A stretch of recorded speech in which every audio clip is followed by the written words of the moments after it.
जनतेसाठी कुणाशी भेटणारा आपला चॅनल सत्यमुख।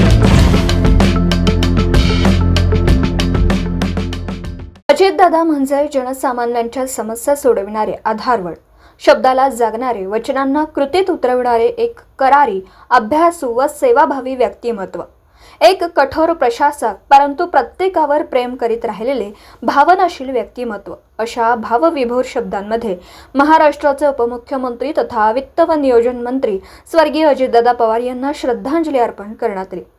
लोकस्वातंत्र्य पत्रकार महासंघ या समाजाभिमुख राष्ट्रीय संघटनेच्या वतीने त्यांना सामूहिक श्रद्धांजली अर्पण करण्यासाठी शोक सभेचं आयोजन करण्यात आलं होतं।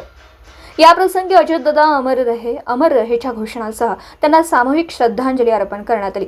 अजितदादांच्या अकस्मात झालेल्या अपघाती निधनाने संपूर्ण महाराष्ट्राला धक्का बसला असून या घड्याळाच्या काट्याप्रमाणे जनसेवेसाठी धावणाऱ्या, या माणुसकी जपणाऱ्या संवेदनशील व्यक्तिमत्वाला विसरणं कठीण आहे, अशी भावस्पर्शी प्रतिक्रिया त्यांच्या काम करणाऱ्या पद्धती आणि स्वभाव वैशिष्ट्यांच्या उदाहरणासह मान्यवरांनी व्यक्त केल्या। राष्ट्रवादी काँग्रेसचे अकोला जिल्हा ग्रामीण अध्यक्ष कृष्णाभाऊ अंधारे यांच्या अध्यक्षतेखाली स्थानिक जटाफेटेतील जैन रेस्टो येथे या कार्यक्रमाचं आयोजन करण्यात आलं होतं। या प्रसंगी लोकस्वातंत्र्य पत्रकार महासंघाचे संस्थापक, राष्ट्रीय अध्यक्ष संजय एम देशमुख, शिवसेना नेते प्राध्यापक प्रकाश डवले, साहित्यिक सौ ममताताई इंगवले, ज्येष्ठ पत्रकार प्रदीप खाडे, कादंबरीकार पुष्पराज गावंडे यांची प्रमुख उपस्थिती होती। पत्रकार विनायक पांडे यांनी सामूहिक श्रद्धांजलीचे तर कार्यक्रमाचं सूत्रसंचालन प्राध्यापक महादेव लुले यांनी केलं।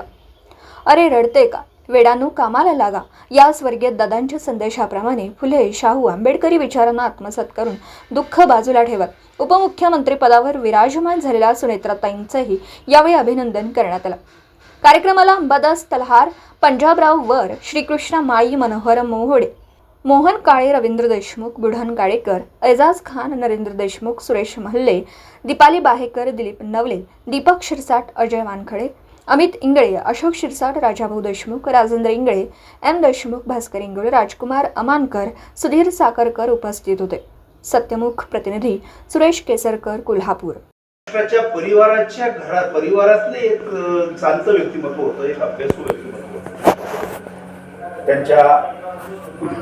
त्यांना श्रद्धांजली अर्पण करण्यासाठी आणि परमेश्वर त्यांना चिरशांती देवो अशी प्रार्थना करण्यासाठी आपण लोकस्वातंत्र्य पत्रकार महासंघ आणि समस्त पत्रकारांच्या वतीने आजचा ही शोकसभा इथे आयोजित केलेली आहे।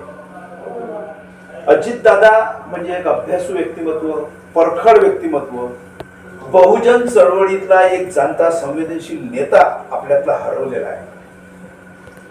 दादांचा कामाचा उरक, दादांची आदरयुक्त जरब जी सगळी होती, प्रशासनाची पकड होती, अशा प्रकारचं व्यक्तिमत्व परत महाराष्ट्राच्या राजकारणामध्ये येणं, याला फार मोठी प्रतीक्षा करावी लागणार आहे की आपणही सांगू शकत नाही। दादांसारखा दुसरा दादा कसा निर्माण होईल हे सांगता येत नाही। याची सगळी उत्तरं नियतीच्या उतरात दडलेली असतात। नियतीला एखाद्या माणसाकडून काहीतरी करून घ्यायचं असते, म्हणून त्या माणसाला अफाट कार्यक्षमता, अफाट ऊर्जा नियती त्याला प्रदान करत असते। अशा प्रकारची ऊर्जा दादांची होती। जो माणूस सकाळी 5चं प्लेन पकडावं लागते म्हणून 3:30 वाजता उठून व्यायाम करत होता आणि आपलं सगळं आटपून प्लेन पकडत होता, किंवा मंत्रालयात 8-8:30ला ते हजर होत होते, त्याला कामाप्रतीचं प्रेम म्हणतात। समाजाप्रतीची जी संवेदनशीलता त्यांची होती, महाराष्ट्राच्या विकासाची जी धडपड त्यांना होती, ते एक ध्यास त्यांनी घेतला होता, तेच त्यांचं ध्येय आयुष्यातलं होतं। म्हणून या माणसांनी शेवटच्या क्षणापर्यंत काम केलं आणि यंत्रवत हा माणूस धावत होता। त्यांच्या भगिनीची मुलाखत परवाच्या दिवशी मी ऐकली, ती जुनीच होती, आताची नाही, की 5-25 लोकांना जरी आपण भेटलो तरी आपण दमून जातो, पण शेकडो, 500, 1000 कार्यकर्त्यांना दादा भेटत होते, त्यांच्यात मिसळत होते आणि सामान्य माणसालाही वेळ देत होते। प्रोटोकॉल तोडूनही त्याच्या घरी जात होते, प्रोटोकॉल तोडूनही त्याच्या दुकानाच्या कुठे ओपनिंग असेल काही असेल त्याला, म्हणजे प्रत्येक माणसाच्या जीवनात आनंद निर्माण करण्याचं काम या माणसानं केलं। प्रत्येक माणसाच्या आयुष्यामध्ये जन्म हा प्रथम बिंदू असतो, त्याचा प्रवास तिथून शुभारंभ होतो आणि मृत्यू हा शेवटचा फुलस्टॉप असतो, आणि या दोन बिंदूंना जोडणारी रेषा म्हणजे आपलं आयुष्य असते।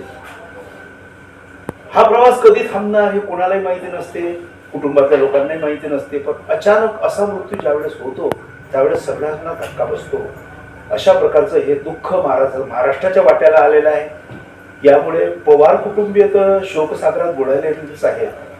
पण महाराष्ट्रातल्या प्रत्येक माणसाला वाटतं की दादा म्हणजे कामाचा माणूस, दादा म्हणजे एक अनोखी ऊर्जा, दादा सारखा कार्यक्षम कर्तव्यदक्ष माणूस लवकर निर्माण होणे नाही.